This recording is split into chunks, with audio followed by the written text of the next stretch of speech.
Hello friends, welcome to my channel Study Pharmacy. In continuation with the previous video, today's video is regarding responsibilities and scope for RA professionals. So let's start learning. Responsibilities of RA professionals.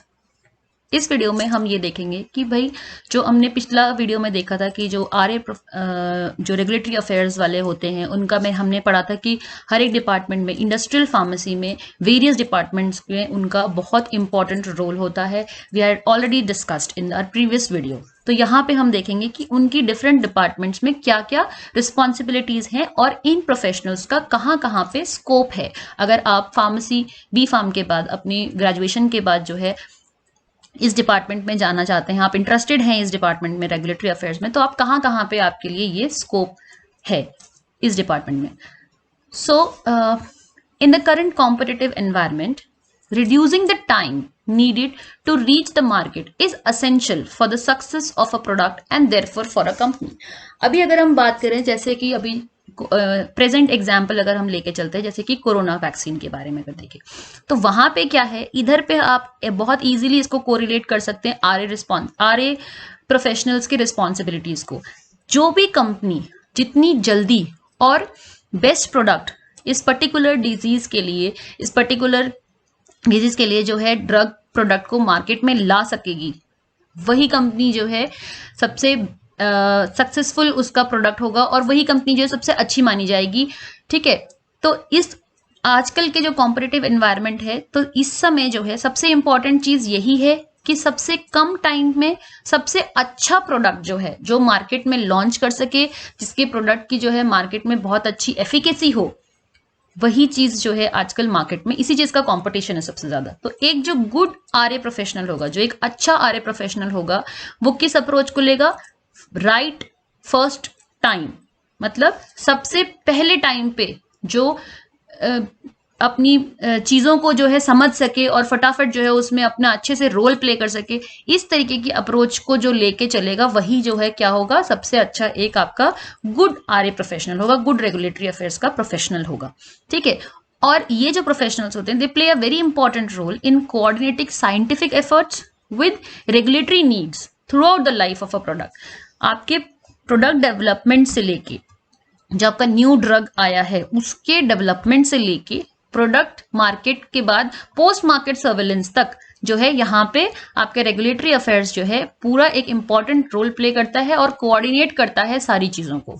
ठीक है, तो वहां पे जो है ये बहुत important role play करते हैं. Similarly they help to maximise the professional use of corporate resources.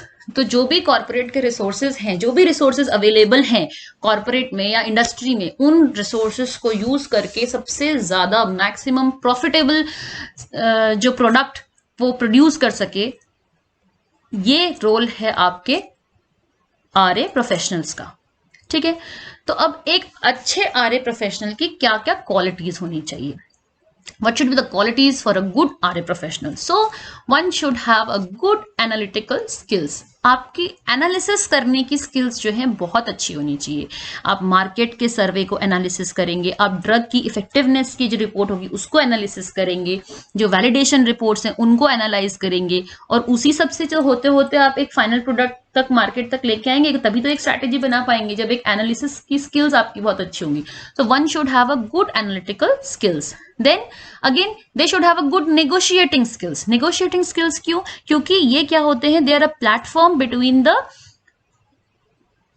Company and the government. ठीक है, जो मैंने आपको बताया था कि जो है अथॉरिटीज से जो है परमिशन लेने के लिए भी ये एक रोल प्ले करते हैं. They are mediocre between both of them.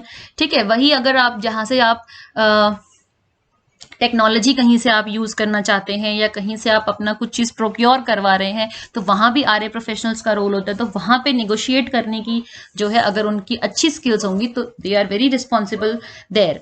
ठीक है, next is your judgement skills and presentation skills. उनकी जजमेंट करने की स्किल्स बहुत अच्छी होनी चाहिए, जजमेंटेशन उनका बहुत अच्छा होना चाहिए और उनकी प्रेजेंटेशन बहुत अच्छी होनी चाहिए. Most important is they should have good communication skills. Communication skills is very important. Then they should have good computer skills, as they need to perform certain tasks like preparation of reports and analysis of data. ठीक है, तो इनकी computer skills भी अच्छी होनी चाहिए. Management skills, project को manage करने की भी उनके अंदर जो है अच्छी स्किल्स होनी चाहिए. ठीक है. Then they should be able to get update on the current regulations. अब क्या होता है, हर टाइम पे जैसे टेक्नोलॉजी बढ़ती जा रही है या चीजें होती जाती हैं, या जैसे जैसे टेक्नोलॉजी बढ़ती है वैसे वैसे क्या होता है, रॉन्ग पाथ भी जो है वो भी जो है बढ़ते रहते हैं. ठीक है. तो लूप होल्स बहुत ज्यादा आते रहते हैं. तो उनमें क्या होती है, फिर रेगुलेशंस को जो है अपने आप को अपडेट करना पड़ता है. एक्ट्स में अमेंडमेंट आते हैं फिर बहुत सारे. तो वो जो टाइमली जो जितने टाइम टू टाइम अमेंडमेंट्स आ रहे हैं, जो रेगुलेशंस को अपडेट हो रहे हैं, तो उनका अपडेशन खुद के पास होना चाहिए. वो नॉलेज में जो है पूरा अप टू डेट रहना है, वो भी उनकी एबिलिटी होनी चाहिए. वैसा भी वो होने चाहिए. एक आरए प्रोफेशनल के अंदर ये क्वालिटी भी होनी चाहिए. One should be up to date. ठीक है. Then they should be a team player. ऐसा नहीं है कि क्योंकि आरए जो है वो एक टीम की तरह काम करेगा. उसको क्यूए से भी काम है, उसको मैनेजिंग से भी काम है, उसको प्रोडक्शन डिपार्टमेंट से भी काम है, उसको प्रोक्योरेशन वाला जो है इन्वेंट्री वाले वहां से भी काम है. सब जगह उसको देखना है. तो उसको एक टीम प्लेयर होना चाहिए वो. ठीक है. और डिसाइसिव होना चाहिए, मतलब उसको डिसीजन मेकिंग की पावर होनी चाहिए उसके अंदर वो क्वालिटी होनी चाहिए कि वो डिसीजन ले सके. देन फ्लेक्सिबल भी होना चाहिए, क्योंकि ऐसा नहीं है कि भाई आपके पास अथॉरिटी तो नहीं, जो मैंने कह दिया वही होगा. नहीं, आपको टीम प्लेयर का मतलब ही यही हुआ कि वन शुड बी अगर वो फ्लेक्सिबल है तभी वो टीम प्लेयर हो पाएगा. ठीक है. तभी वो टीम में काम कर पाएगा. And always willing to learn. हमेशा नई नई चीजों को समझने सीखने की उसके अंदर विलिंगनेस होनी चाहिए. ठीक है. तो these are the some qualities which should be there in a good RA professional. Okay. Now will come to one by one to different roles in of RA professionals. तो सबसे पहले हम देखते हैं रोल इन हेल्थ अथॉरिटीज. तो RA professionals के जो है डिफरेंट जगह पे रोल्स होते हैं, जैसे कि इवैल्यूएशन ऑफ एमए. ठीक है. इवैल्यूएशन ऑफ, इसमें इनका काम क्या होता है कि इवैल्यूएशन ऑफ मार्केटिंग ऑथराइजेशंस. ठीक है. जो भी मार्केटिंग ऑथराइजेशन एप्लीकेशंस जो होती हैं उसको इवैल्यूएट करना होता है. जैसे कि मार्केटिंग ऑथराइजेशन एप्लीकेशंस में आ गया आपका like application for new drug, for medical device, biological products, cosmetics, generic and clinical trials. इन सब चीजों के लिए जो भी हमें ऑथराइजेशन एप्लीकेशन होती हैं उन सबको इवैल्यूएट करने में इनका रोल होता है. Then prepare drug master file. Drug master files for API यानी कि active pharmaceutical ingredient, excipients and packaging materials. Then issue comments और assessments of evaluation to manufacturers. जो भी उनके मैन्युफैक्चरर्स से जो इन्होंने रिपोर्ट्स मंगाई थी उसका जब उन्होंने इवैल्यूएशन किया तो उस पे क्या कमेंट्स या क्या असेसमेंट उनको इशू, मतलब वो उसको भी इशू करना इनका रोल है. ठीक है. Then manages application, post approval changes and track annual updates and maintain the records. तो रिकॉर्ड मेंटेनेंस वगैरह, एनुअल अपडेट्स लेना. ठीक है. अगर अप्रूव होने के बाद क्या चेंजेस होने हैं वो सब कुछ करवाना. ठीक है. पोस्ट मार्केटिंग अप्रूवल मैनेजमेंट, जो आप मार्केट में अप्रूव हो गया उसके बाद कैसे मैनेज करना है, ये चीज भी उन्होंने देखनी होती है. Then issues certificate for marketing authorisation. ठीक है. मार्केटिंग ऑथराइजेशन के लिए जो सर्टिफिकेट्स होते हैं उसका अप्रूवल लेना, उसको इशू करवाना. देन जीएमपी, जीसीपी अप्रूवल करवाना. GMP is your good manufacturing practices, GCP is your good clinical practices. तो ये चीजें फॉलो हो रही हैं कि नहीं हो रही हैं और किस तरीके से, और उनको फॉलो करवाना, उनको इंश्योर करना कि ये फॉलो होए और तभी फिर क्या मिलेगा आपको, वहां से अप्रूवल मिलेगा डिफरेंट बॉडीज से. ठीक है. तो ये सारा इनका रोल हो. देन हेल्थ डिपार्टमेंट में ही इनका दूसरा रोल क्या है, input for guidelines and guidance documents. जो भी आपके गाइडलाइंस हैं या जो भी गाइडेंस डॉक्यूमेंट्स है उनमें भी जो है ये इनपुट्स देते हैं, उनमें भी ये जो है काम करते हैं. जैसे कि क्या करते हैं, देखो, issues guidelines and guidance documents to maintain quality, safety, efficacy and price control of drug as well as implementation of CTD. ठीक है. तो जो भी आपकी गाइडलाइंस इशू हुई हैं या जो आपके गाइडेंस डॉक्यूमेंट्स हैं उनको मेंटेन करना और उसको चेक करना कि आपका ड्रग सेफ्टी है कि नहीं, सेफ्टी इंश्योर हो रही है कि नहीं हो रही, एफिकेसी कितनी इंश्योर करी है, प्राइस को कंट्रोल करना, जो भी ड्रग आपका प्रोडक्ट है उसका प्राइस कंट्रोल करना, ठीक है, यहाँ पे इनका काम होता है। Then exchange of technical knowledge, technical knowledge के एक्सप्लेन के लिए क्या एक्सचेंज के लिए ये काम करते हैं, ठीक है। जो आपका जीएमपी स्टेटस है, क्या स्टेटस है, कितना काम हो चुका है उसके अप्रूवल में, उसका अप्रूवल दिलवाना, ठीक है। देन अगर आप किसी के साथ कोलैबोरेट करना चाहते हो ग्लोबली, अगर आप किसी इंडस्ट्री के साथ कोलैबोरेट करना चाह रही है आपकी कंपनी, तो उसके कोलैबोरेशन के लिए सारा डॉक्यूमेंटेशन पूरा करना, उसके बाद उनका कोलैबोरेशन में अप्रूवल करवाना, ठीक है, ये सारा काम भी इनका ही होता है। Then facilitates management of pharmaceutical business within countries smoothly, thereby minimizing barriers by decreasing duplicate generation of technical data। तो उनका काम क्या होता है कि भाई जो आपका फार्मास्यूटिकल बिजनेस है कंट्री के अंदर, मतलब विद इन कंट्री जो आपका बिजनेस है उसको स्मूथली रन करवाना भी इसमें भी इनका रोल होता है, ठीक है। नेक्स्ट इसका है कि भाई इंस्पेक्शन, तो वो जो है ये लोग जो हैं जो आरए पर्सनल्स होते हैं, they perform GMP audits also, ठीक है, गुड मैन्युफैक्चरिंग प्रैक्टिसेस के ये ऑडिट करते हैं। They go on the site of drug manufacturing unit, जहां आपकी ड्रग मैन्युफैक्चरिंग यूनिट है उस साइट में जाके वहां पे पर्सनली जाके वहां ऑडिट करते हैं, चेक करते हैं, इंश्योर करते हैं कि जीएमपी को जो है प्रॉपरली फॉलो हो रहा है और वो फॉलो होए, ठीक है। देन जीसीपी ऑडिट भी करते हैं, गुड क्लिनिकल प्रैक्टिसेस के लिए भी ये जो है ऑडिट करते हैं for clinical study site and bioequivalence center and issue certificate confirming the approval status. The next is the support to pharmaceutical manufacturer. They also support to pharmaceutical manufacturers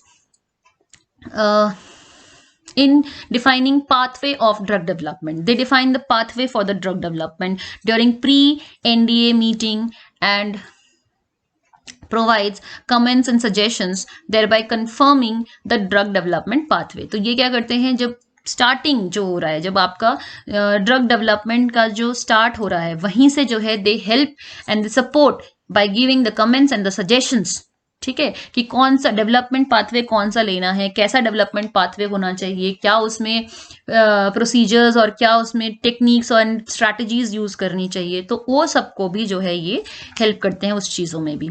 Then they also conduct timely meeting with pharmaceutical manufacturers association to discuss technical issue, ongoing challenges, guidelines and future development of the product। तो अब जो जितनी भी pharmaceutical manufacturing association है, जितनी भी companies हैं जो अपनी मैन्युफैक्चर करवाती हैं ड्रग्स को, तो उनका एक एसोसिएशन होता है। तो उस एसोसिएशन के साथ जो है आरए प्रोफेशनल्स क्या करते हैं, एक टाइमली जो है मीटिंग कंडक्ट करते हैं जिसमें वो डिस्कस करते हैं अबाउट द टेक्निकल इश्यूज, क्या क्या उनको ड्यूरिंग मैन्युफैक्चरिंग क्या उनको टेक्निकल इश्यूज आ रहे हैं, कोई नई टेक्नोलॉजी अगर उन्होंने अपने मैन्युफैक्चरिंग यूनिट में अगर लगाई है तो उसमें क्या उनको इशू आए हैं, क्या प्रॉब्लम्स आ रही हैं, मैन्युफैक्चरिंग कैसी हो रही है, प्रोडक्शन कितना हो रहा है, कम हो रहा है, ज़्यादा हो रहा है, ये सब चीज़ें डिस्कस करते हैं।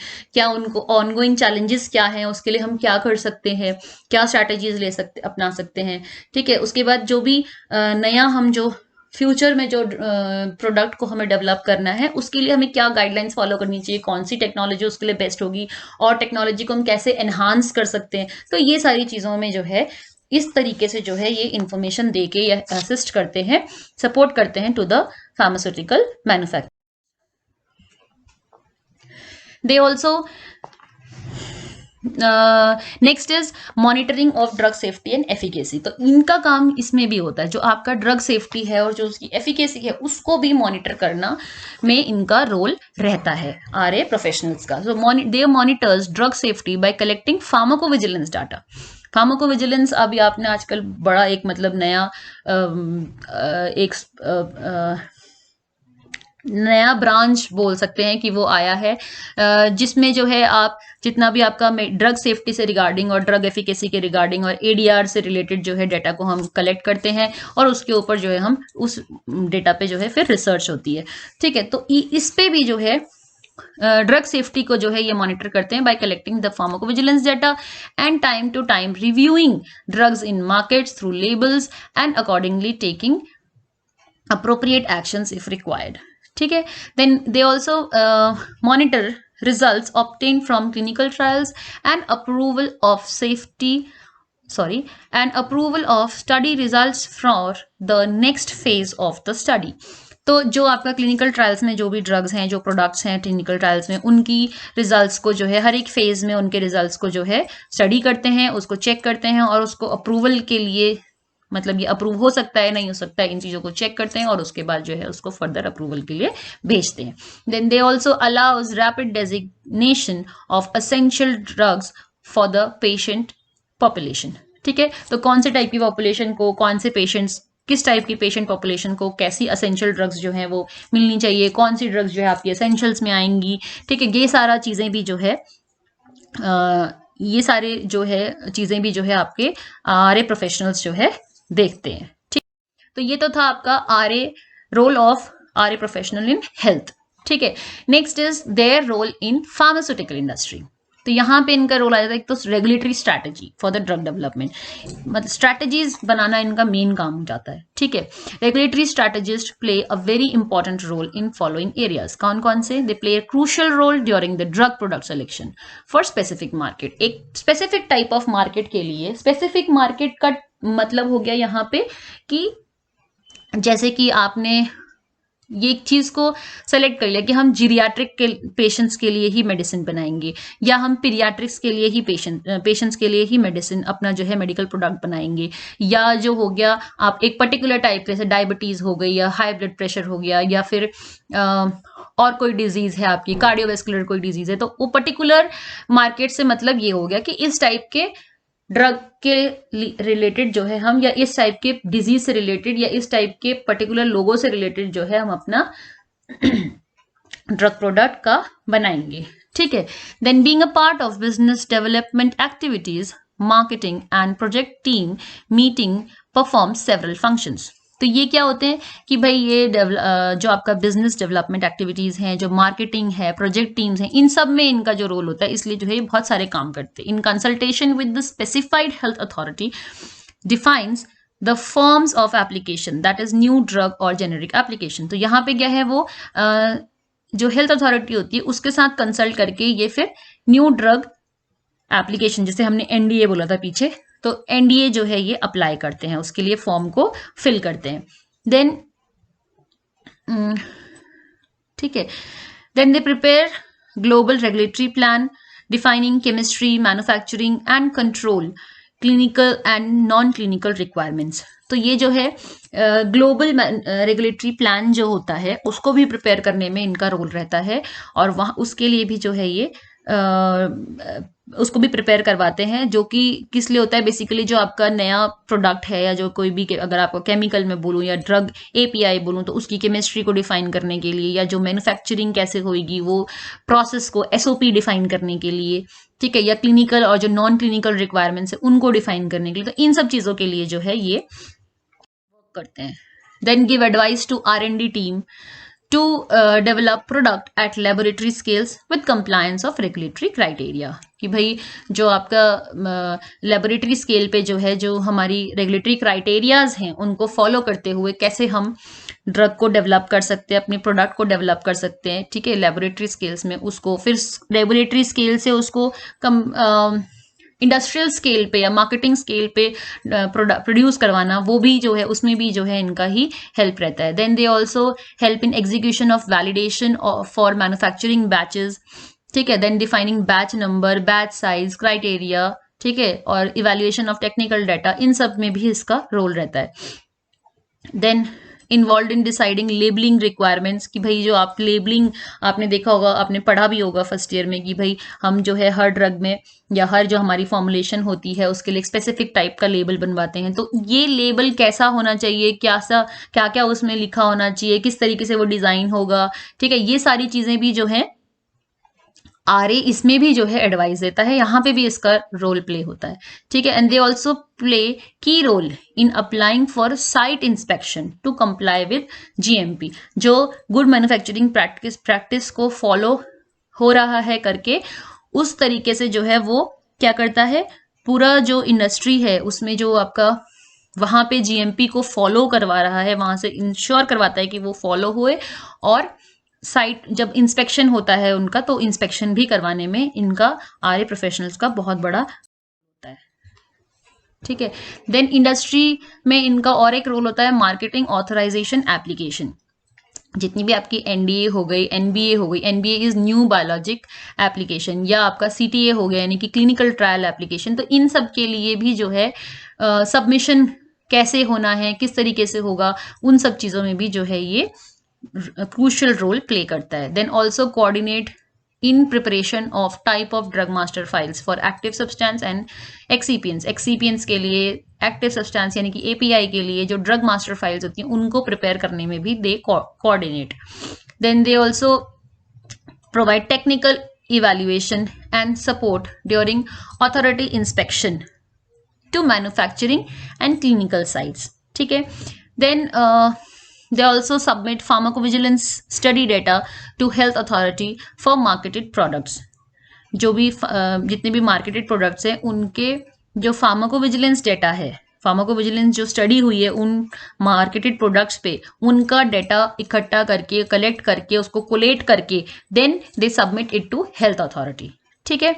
They also draft queries and responses in time with prior discussion to HR। जो भी कंपनी का ह्यूमन रिसोर्स वाला जो डिपार्टमेंट होता है वहाँ उनके साथ भी जो है ये डिस्कस करके रखते हैं कि भाई हमें क्या क्या क्वेरीज हो सकती हैं हमारी, और क्या क्या हमारे को रिस्पॉन्सेज होंगे, क्या क्या हमारी रिक्वायरमेंट्स होंगी, वो सब चीज़ें जो है वो HR से भी कोऑर्डिनेट करके रखते हैं। They also applies for withdrawal और cancellation of drug application if required. अगर उन्हें लगा कि भाई आपने अप्लाई कर दिया है लेकिन आपको लगा कि नहीं यहाँ पे ये चीज़ दोबारा से जब आपने रिव्यू किया या आपने जब डिस्कस किया तो आपको लगा कि भाई यहाँ पे जो है कुछ चीज़ें चेंजेस अभी करनी चाहिए, तो हम टाइम वेस्ट ना हो हमारा, उसमें मनी वेस्ट ना हो हमारा, तो इसलिए वो क्या करते हैं, they also applies for withdrawal और cancellation of drug application. Then health authority relationship. जो हेल्थ अथॉरिटी है उसके साथ भी जो है ये रिलेशनशिप मेंटेन करने में बहुत इंपॉर्टेंट रोल प्ले करते हैं। They play a crucial role, advisory role I can say, in defining guidelines from industry point of view. जो इंडस्ट्रीज के जो गाइडलाइंस हैं उनको उनको बनाने में भी जो है इनका रोल होता है। They also give applicable suggestions and comments to draft guidelines and circulars. जो भी गाइडलाइंस या जो भी सर्कुलर्स बनते हैं उनको बनाने में, उनमें कमेंट्स करने के लिए भी जो है ये सजेस्ट करते हैं। Then develop health working relationship with evaluators of health authority। They also keep updates about current regulatory guidelines as several upcoming changes। फिर नेक्स्ट आता है आपका regulatory system and processes। So they maintain and keep records of drug product submission and approval through database for regular and timely submission in future। तो ये क्या करते हैं कि भाई टाइमली, क्योंकि सब चीज क्या है, टाइम इज वेरी इंपॉर्टेंट, हर चीज टाइम से है।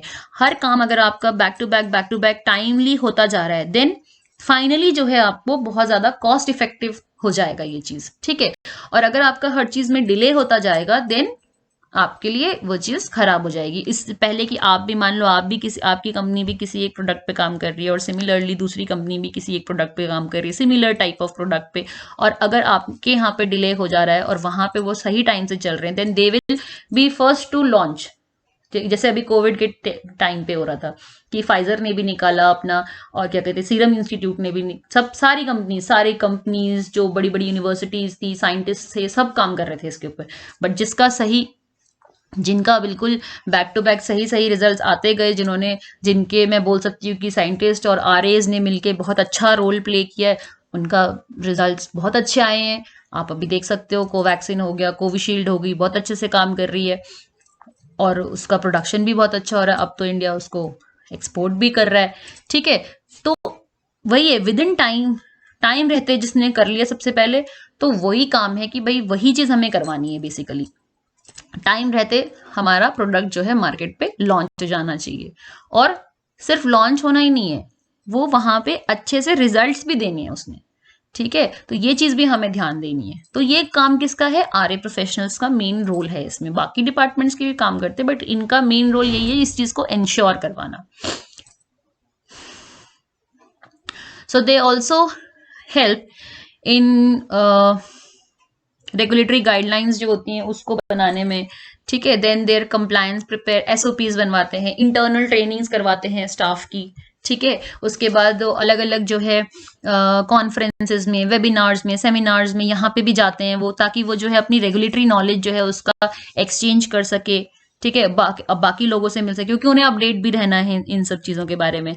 Then also stores all the submitted documents in an organised manner through information technology, ठीक है।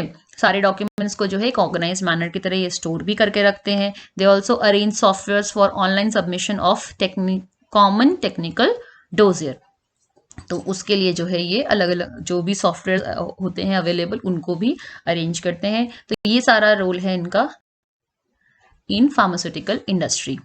तो बेसिकली दो मेन इंडस्ट्री में इनका रोल है, मैंने बताया, role in health industry and your pharmaceutical industry, ठीक है। अब बात आती है स्कोप ऑफ आरए प्रोफेशनल, कि आरए प्रोफेशनल का स्कोप किधर किधर है। तो एक तो हो गया आपका प्रोडक्ट, फार्मास्यूटिकल प्रोडक्ट्स में, ठीक है। वहां पे क्या है इनका भाई कि जितनी भी लीगल इंफॉर्मेशंस है regarding invention of new drugs, regarding any change in the law, ठीक है, any drug development project regarding patents, regarding trademarks and copyrights, तो उस चीज में जो है इनका इंपॉर्टेंट रोल होता है। देन जितनी भी गुड मैन्युफैक्चरिंग प्रैक्टिसेस हैं, जो लेटेस्ट प्रैक्टिसेस हैं, उनको फॉलो करवाना। देन साइंस एंड टेक्नोलॉजिकल जितने भी अपडेट्स हो रहे हैं, ठीक है, और उसका फिर उसमें जब आपका प्रोडक्ट जो है मार्केट में लॉन्च हो गया उसके बाद पोस्ट मार्केटिंग सर्वेलेंस कराना, ठीक है, तो उसका डॉक्यूमेंटेशन कराना, ठीक है। ये सारा काम जो है किसका हो गया, फार्मास्यूटिकल प्रोडक्ट्स डिपार्टमेंट में आरए प्रोफेशनल का होता है। तो यहां पे एक आपका स्कोप हो जाता है। Next is medical devices. जैसे कि आप अभी भी इस कोविड के टाइम पे आपने सुना होगा वेंटिलेटर करके एक इसका बहुत वो हुआ था कि भाई कम कंट्रीज में वेंटिलेटर्स की कमी हो गई थी, बहुत कम वेंटिलेटर्स थे, ठीक है। तो हर कंट्री ने फिर अपना वेंटिलेटर बनाना शुरू किया, ठीक है। तो वो भी वेंटिलेटर्स हो गए या और भी जो मेडिकल डिवाइसेस हैं, तो उनका यूज भी जो है वो भी मतलब बहुत एक्यूरेट होने चाहिए, ठीक है।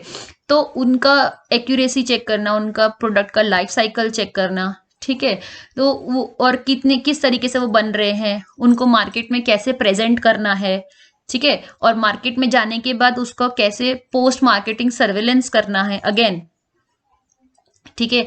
और आपका जो अलग अलग अथॉरिटीज हैं वहां से भी उनका जो है अप्रूवल लेना होता है। तो इन सब चीजों में जो है आरए प्रोफेशनल वर्क करता है, वहां पे इनका रोल होता है in case of medical devices. तो मेडिकल डिवाइसेस वाली जितनी भी कंपनीज होंगी वहां पे भी आरए वालों की पोस्ट रहती है हमेशा। देन बायोटेक्नोलॉजिकल कंपनीज, जो भी ऑर्गेनिक प्रोडक्ट्स होते हैं, they need to be redirected through scientific progress and new quality control procedures need to be stopped without sufficient discussion. तो भाई जितने भी आपके बायोटेक्नोलॉजिकल प्रोडक्ट्स होते हैं, जैसे वैक्सीन हो गई, ये भी एक वैसा ही प्रोडक्ट है, या आपके बहुत सारे और भी बहुत सारे तरीके की प्रोडक्ट्स आते हैं, बायोटेक्नोलॉजिकल प्रोडक्ट्स आते हैं। तो उनका जो है पूरा जो प्रोसीजर है उनका, उसको भी कंट्रोल करना, उसको चेक करना कि वो प्रॉपर उनकी जो गाइडलाइंस है वो फॉलो हो रही हैं कि नहीं हो रही हैं, ठीक है। और then with the development of biotechnology industry it has catalysed numerous changes in drug regulations around the world with a major blow to the regulation of non-natural product, ठीक है। तो यहाँ पे क्या है कि जैसे जैसे बायोटेक्नोलॉजिकल इंडस्ट्रीज जो है आपकी इंक्रीज होती जा रही हैं, उनमें और टाइमली जो है उनमें डेवलपमेंट होता जा रहा है, तो उस वजह से क्या हो रहा है कि रेगुलेशंस जो हैं, ड्रग रेगुलेशंस जो हैं, उनमें भी काफी चेंजेस आ रहे हैं अराउंड द वर्ल्ड। तो उन चेंजेस से भी अपडेट रहना इज योर आरएस का काम, क्योंकि आरए ही अपडेट होएगा और वही जो है फिर अपनी बायोटेक की जो भी कंपनी होगी उसको अपडेट करेगा, वहां फिर वो टेक्नोलॉजी को अप्लाई करवा पाएगा या मंगवा पाएगा, क्योंकि वो भी उन्हीं का ही काम है। सो आरए प्रोफेशनल का बायोटेक्नोलॉजिकल कंपनीज में भी role. Next is clinical research. Clinical research में तो हमने बताया था they play very important role in this field. as they make safe and to ensure that the company makes safe and effective products. They have a role in R&D phase of product, and they are supposed to keep themselves updated in terms of procedures, regulatory policies and trends. ठीक है. Then anyone having sufficient qualification and knowledge can enter as clinical research coordinator or drug safety associate at their entry level. This is for you all that जिसको भी अगर थोड़ा भी clinical research में या pharmacovigilance में interest है तो they can easily go through after their B.Pharm. ठीक है.